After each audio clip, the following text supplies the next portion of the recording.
Bom dia, pessoal.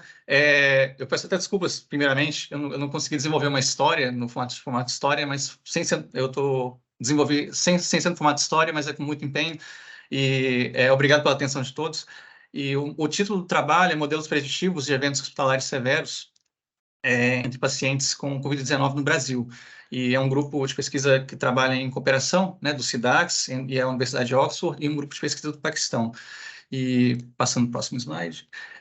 Então, dando um pouco de contexto, né, os profissionais de saúde estão constantemente avaliando riscos, né, para os seus pacientes.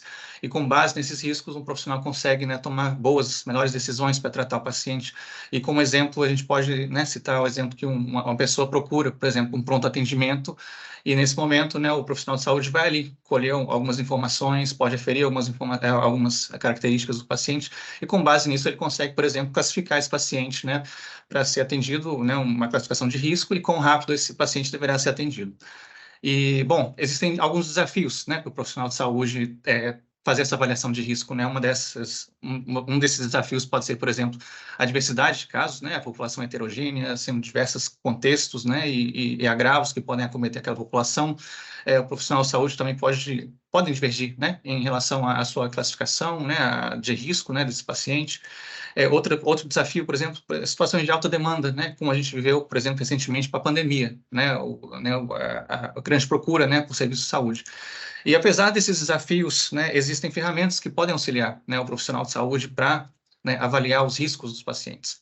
E uma dessas ferramentas, por exemplo, são os modelos de predição, né, que, simplificando, seriam equações matemáticas, né, que permitem vocês estimar o risco, né, de um evento de interesse, né, com base em dados reais, né, e esses dados podem ser, por exemplo, características clínicas, socioeconômicas e contextuais. E como exemplo, eu trago aqui para vocês a equação da regressão logística, beleza? E um exemplo de aplicação de modelos de predição são existem sites que permitem você calcular riscos, né, de eventos de interesse. Nesse caso aqui eu trago como exemplo o QQVIT, que é desenvolvido pela Universidade de Oxford, e permite você calcular o risco, né, de, por exemplo, hospitalização ou morte devido à Covid.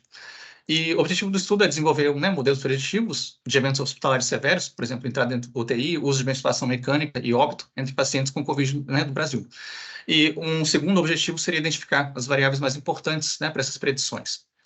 E eu trago também alguns exemplos, né, de alguns resultados que estão sendo, né, gerados nesse trabalho, né, e quando a gente são alguns modelos que a gente está testando, né, regressão logística, árvore de decisão, análise discriminante, redes neurais, e a gente avalia em relação a algumas características. E essas são algumas características que a gente está avaliando, né? O AUC, que é uma métrica que permite você avaliar o quão bom o modelo consegue distinguir uma pessoa que tem um evento de interesse daquela pessoa que não tem um evento de interesse.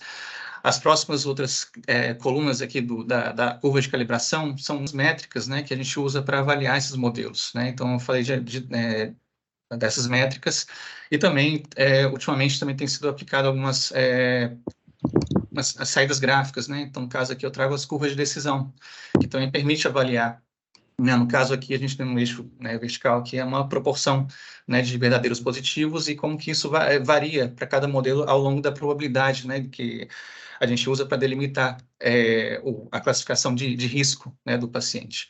Isso varia, né, num espectro, não é uma métrica sintética, né, como a gente viu no slide anterior.